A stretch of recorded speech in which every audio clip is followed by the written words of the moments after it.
The observation deck of the celestial harmony stretched before Lisa like a canvas of endless stars. She pressed her palm against the transparent aluminum viewport, watching the swirl of the Andromeda relay station in the distance. 3 years ago, humanity had made first contact. 3 years, and she still wasn't used to the casual way aliens walked past her in the corridors. "Excuse me, miss?" Lisa turned to find a young Krathani boy, no more than their equivalent of 12 Earth years, staring up at her with luminous violet eyes.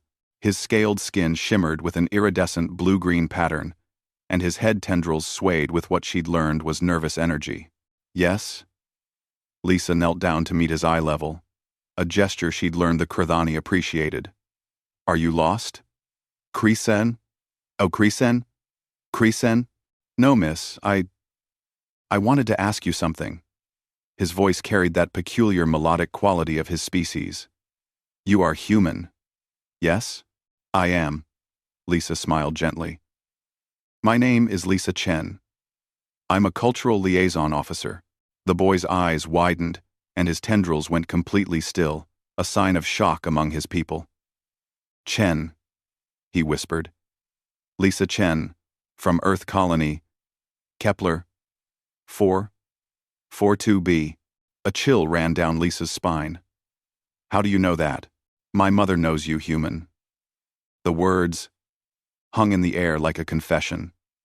"She speaks of you often. She says you saved her life." Lisa's mind raced backward through 3 years of diplomatic missions, rescue operations, and cultural exchanges. Dozens of species, hundreds of individuals. "What's your mother's name?" "Commander Schlara of the Void Fleet." The name hit Lisa like a physical blow. She sat down heavily on the nearest bench, her legs suddenly unable to support her. Schlara. The memory came flooding back with crystalline clarity. It had been during the Battle of the Neutral Zone, when a rogue faction of the Zelnari Collective had attacked the Peace Summit. Lisa had been there as a junior diplomat, barely 6 months into her first assignment. The chaos had been absolute energy weapons tearing through bulkheads, the screaming of wounded beings in a dozen different languages, the acrid smell of burning circuitry, and worse things. She'd found Commander Schlara pinned under a collapsed support beam, her breathing shallow, her scales turning gray from blood loss. The Zelnari soldiers were sweeping the deck, executing survivors. Lisa had been unarmed, untrained in combat, and absolutely terrified. But she hadn't run. Instead, she'd used a piece of debris to lever the beam just enough for Schlara to crawl free. Then, supporting the wounded Krathani commander, Lisa had navigated through service tunnels she'd memorized during her obsessive study of the station's layout. The kind of detail-oriented preparation that other diplomats had mocked her for. They'd hidden in a waste recycling unit for 4 hours, while the attackers searched. Schlara had been delirious with pain. And Lisa had talked to her the entire time about Earth. About music. About her mother's garden in Beijing. Anything to keep the commander conscious and quiet. When rescue finally came, Schlara had been minutes from death. The medics said it was a miracle she'd survived. "Leo," the boy said, pulling Lisa back to the present. "My name is Leo. My mother gave me a human name because she said humans were braver than any warrior she'd ever known." Lisa felt tears prickling her eyes. "I'm not brave. I was terrified that whole time. That's what bravery is," Leo said with the simple wisdom of youth. "Mother explained it to me. She said you were crying and shaking, but you still came back for her when you could have reached the escape pods. You stayed with her when you could have run. That's what makes humans special." "We're not special," Lisa protested. "Any decent person would have." "No." Leo's voice was firm, echoing his mother's command tone. "The Zelnari left her to die. The other diplomats fled to save themselves. Only you came back. Mother says humans are strange that way. You do illogical things for others, even when it puts you in danger. Even for aliens you barely know." Lisa remembered that night, remembered her hands shaking so badly she could barely hold the plasma torch to seal Schlara's wounds. Remembered promising herself that if she survived, she'd request a transfer to a nice, safe desk job on Earth. Instead, she'd stayed. became one of the Galactic Council's most requested human liaisons. Not because she was brave, but because she'd learned something that night. Fear didn't matter as much as what you did with it. Is your mother here? Lisa asked. On the station? Leo's tendrils brightened joy, excitement. Yes. She's in conference room 7. She's been hoping to see you, but she didn't want to interrupt your work. She follows your career, you know. She's very proud. Proud? Lisa laughed, though it came out watery.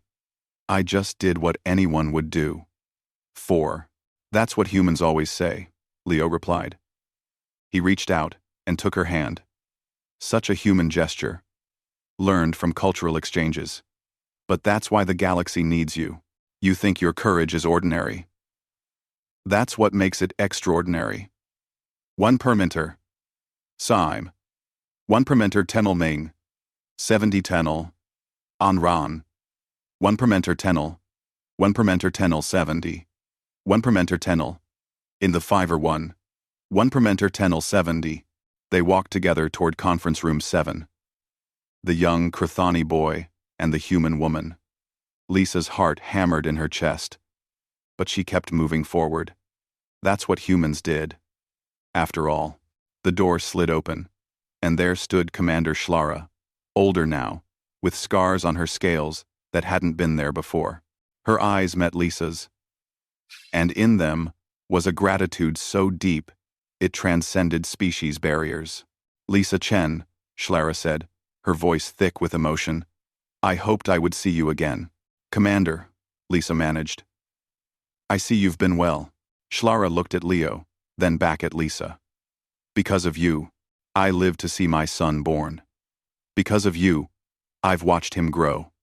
I can never repay that debt. There is no debt, Lisa said. We take care of each other. That's what civilized beings do. Shalara's tendrils rippled with what Lisa now recognized as deep respect. And that, she said, is why the galaxy fears and admires humanity in equal measure. You truly believe that, don't you? Lisa thought about it, then nodded. Yes, I do. Leo beamed up at her, and in that moment, Lisa understood what HFY really meant. Not that humans were better than other species, but that they carried forward an stubborn, illogical, beautiful belief. That every life mattered. That courage was just fear, walking forward, and that the measure of civilization wasn't in weapons or technology, but in who you chose to save when it would be easier to run. Come, Schlara said, extending her arm in the Krathani gesture of family welcome.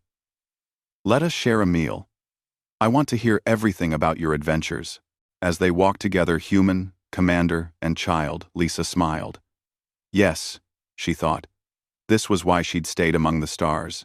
Because someone had to show them what humanity really meant.